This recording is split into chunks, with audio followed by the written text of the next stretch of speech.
기도하심으로 말씀 묵상 시작하겠습니다. 하나님 감사합니다. 오늘도 주님의 귀한 말씀 가운데 나아갑니다. 말씀이 늘 우리 삶의 등이 되게 하시고 우리가 말씀에 따라서 우리의 삶을 세워가는 귀한 자녀 되게 하여 주시옵소서. 감사드리며 예수님 이름으로 기도드리옵나이다. 아멘. 오늘은 20장의 후반부의 말씀으로 예수님께서 예루살렘으로 입성하시기 전에 마지막 이야기들이 펼쳐지게 됩니다. 예수님께서는 이제 20장의 앞부분에서 포도원 품꾼의 비유를 말씀해 주신 후에 예루살렘으로 가는 길을 떠나게 되죠. 이때 예수님께서 제자들을 향해서 다시 한번 예수님께서 가셔야 하는 길에 대해서 이야기를 해주시게 됩니다. 그 길은 그들이 기대하였던 세상에서 영광을 받거나 기쁨이 되는 그런 길이 아니라 예수님의 죽음과 고난을 알리는 길이고, 또 그것을 통해서 이 하나님의 구원의 역사를 이루신다는 것을 알려주시는 것이죠. 그런데 그 뒤에 등장하는 이야기는 매우 이러한 말씀, 예수님의 이러한 이야기들을 전혀 이해하지 못하는 제자들의 모습이 다시 등장하게 되어집니다. 우리가 앞부분에서 계속 본 것처럼 예수님께서 이러한 말씀을 하실 때마다 이어지는 이야기들은 그들이 이 예수님의 길을 온전히 이해하지 못하고 여전히 자신들의 기대에 의지하는 모습들이었죠. 여기에서도 마찬가지인데 예수님 앞에 세베대의 아들들 야고보와 요한을 의미하는 것이죠. 야고보와 요한의 어머니가 찾아오게 됩니다. 그리고 예수님을 향해서 예수님께서 큰 보좌에 오를 때에 자신의 아들들을 왼편과 오른편에 세워달라라는 요청을 하게 되는 것입니다. 이들이 기대하는 하나님의 나라는 예수님께서 이 땅에 왕자를 세우는 거죠. 로마를 물리치고 또 지금 있는 가짜들을 치우고 하나님이 예수 그리스도께서 다스리시는 그런 나라를 기대하고, 그때에 예수님을 이렇게 따른 제자들이 높은 자리에 차지하는 것이 바로 이들의 모습이었다라고 할 수 있습니다. 이러한 모습은 그 앞서 보였던 서로 누가 높은 자리를 차지할 것인가를 다투는 장면과 동일한 것이라고 할 수 있죠. 예수님께서는 이 말씀에 대해서 제자들에게 너희가 나를 따라올 수 있겠느냐라는 이야기를 하십니다. 그리고 제자들은 그 길이 어떤 길인지는 잘 모르지만 그래도 따라가겠다라는 이야기를 합니다. 너희가 내 길을 따라오겠지만 그 길은 그렇다고 해서 영광의 자리가 너희들에게 주어지는 것이 아니다 라는 말씀을 이야기해 주십니다. 그러나 이 이야기도 제자들은 잘 이해하지 못하죠. 그리고 이들은 어머니를 통해서 청탁을 한 야고보와 요한을 꾸짖으면서 서로 다툼이 일어나게 됩니다. 예수님께서는 다시 한번 제자들을 부르세요. 그리고 이렇게 말씀하시죠. 그것에 대해서 정확하게 지적해 주시는 거예요.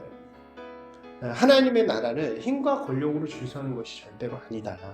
하나님의 나라의 모습이 아니라 그것은 세상의 나라, 이방인의 나라의 모습이다. 하나님의 나라는 섬김을 받는 자를 위한 자리가 아니라 섬기는 자를 위한 자리이다 라는 것을 분명하게 이야기하시면서, 그곳에서 섬김을 받으려면 종이 되어야 한다, 다른 자들을 섬기는 자가 되어야 한다고 말씀해 주십니다. 그리고 예수님 자신 역시 이 땅에 오신 이유가 이 세상 속에서 힘과 권세로 영광을 받으려 함이 아니라 어렵고 힘든 자들, 마땅히 구원받기 어려운 자들을 섬기기 위해서, 그들을 구원의 자리로 인도하기 위해서 목숨을 내어놓기 위하여서 그렇게 오신 것임을 분명하게 말씀해 주시는 것입니다. 그리고 이제 마지막 이야기는 이러한 내용들을 잘 보여주는 이야기로 마무리가 되어집니다. 여리고를 떠나서 예루살렘으로 가는 그 길 속에서 두 명의 눈을 이렇게 보지 못하는 두 명의 사람이 예수님을 향해서 큰 소리를 외치는 장면입니다. 아마도 예수님이 가시는 길에 여러 사람들이 따라왔을 것 같아요. 그런데 그 길 속에 두 명의 보지 못하는 사람이 큰 소리로 다윗의 자손이여 제발 우리를 불쌍히 여겨주십시오 라고 외치는 장면이 등장합니다. 사람들은 그것을 꾸짖으면서 말리죠. 예수님이 이 가시는 영광의 길에 어찌 너희들이 이렇게 방해를 하느냐 이런 마음으로 그들을 말리고 못하게 합니다. 하지만 그들은 더욱더 간절하게 예수님을 향해서 우리를 불쌍히 여겨달라라는 요청을 하게 되죠. 그리고 예수님께서는 그들을 만나십니다. 그리고 그들에게 무엇을 원하느냐, 보기를 원하느냐 라는 질문을 하시고 그들의 눈을 밝혀주시는 이야기가 이제 예루살렘으로 들어가기 마지막 전에 이제 마지막 일주일의 이야기 전에 등장하는 것입니다. 이 이야기는 예수님이 가시는 구원과 은혜의 길을 우리에게 잘 보여주는 이야기라고 할 수 있죠. 예수님이 이루시는 그 하나님의 역사, 이 땅을 사랑하시고 이 땅 가운데 있는 자들에게 구원을 베푸시는 그 은혜의 역사는 부족함과 연약함을 가지고 가난한 마음을 가지고 주의 은혜를 간절히 구하는 자들에게 주어지는 것이라는 거죠. 이것이 마태복음에서 이야기하는 매우 중요한 이야기가 되어집니다. 우리가 앞에서 쫙 본 것처럼 이 마태복음은 유대 종교 지도자들의 교만과 그리고 그 당시에 그렇게 되지 못한 연약하고 가난한 자들의 모습을 극명하게 보여줍니다.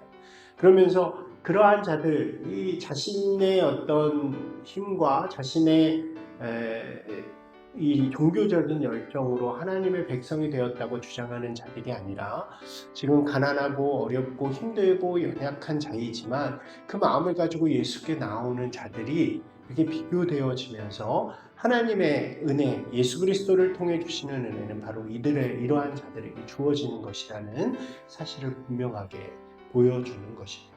그러니까 하나님의 나라는요, 자격을 갖추었다고 생각하면서 교만함을 가지고 나아가는 자들의 것이 아니라 비록 부족하고 연약하지만 그럼에도 불구하고 예수 그리스도의 은혜를 바라보면서 나아가는 자들의 힘을 강조하게 되는 거죠.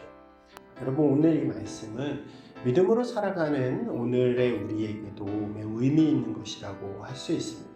혹시 나는 어떻게 살아가는가?